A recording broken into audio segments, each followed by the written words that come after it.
ሹፊ ማታ እንደዛ ሆነን እንደርስ 3 ሰዓት ነው የተኛ ነው ማታ ማለት ነው። ገና ሹፊ መስሎ ኪችኑ እንደውም ዋናውን ብዙ እቃ አጥበን መልሰን ማለት ነው። ኮተት ተመልከች።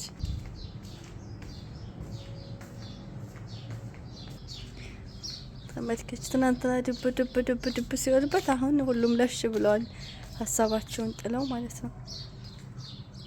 ይሄ ሁሉ ኮተት እዚህ ጋር ሽቶ ይሄን እዚህ ጋር አንድ ሹፌሩ ጽዳቱ ልጅ ሰብሮታል መሰለኝ አላውቅም። እንዲመት ይስበረው አላውቅም።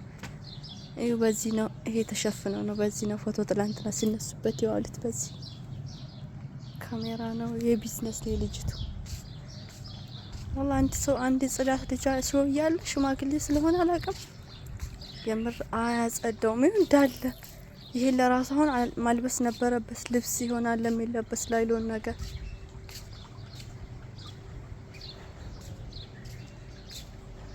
የማ ትላንትና ተከራይተው ነው ስንት 150 ብር ትበል እንደዛ ነው በዚህ ሀገር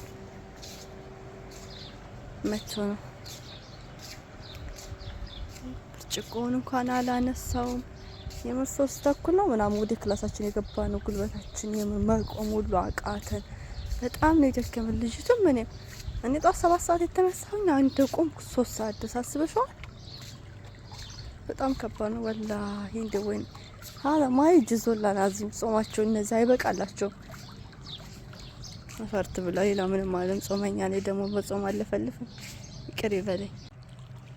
ማንኛውም ስንለፋበት ይከረም ነው። ይሄን ይመስላል ሻለው። የምር በጣም ነው የደከመኝ ዛሬ ትላንትና አትጠይቂኝ። የምር ይሄን ይመስላል። የመጨረሻ ነው ገና ያላለቃል። አሁን ልናፈጠር መጥቼ ነው እንጂ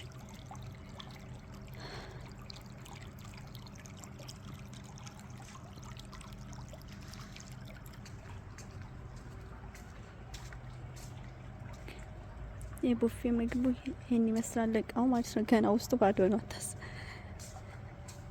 ይሄን ወላሂ ብቻዬን ነው ሳህኑን የረተብኩት። ማንም አላገዘኝም ብቻዬን ማለት ነው። የምር ይሄ ሁሉ እኔ ነኝ እንደዛ አድርጌ እንደዚህ በዚህ ልክ አድርጌ ማንኪያ ሾካ ከዛ አንተ 3 ሳህን አድርጌ ማለት ነው። ገና ብርጭቆ ምናምን ይቀረዋል። ብቻ ይሄን ይመስላል። ቤቱም ይሄን ይመስላል።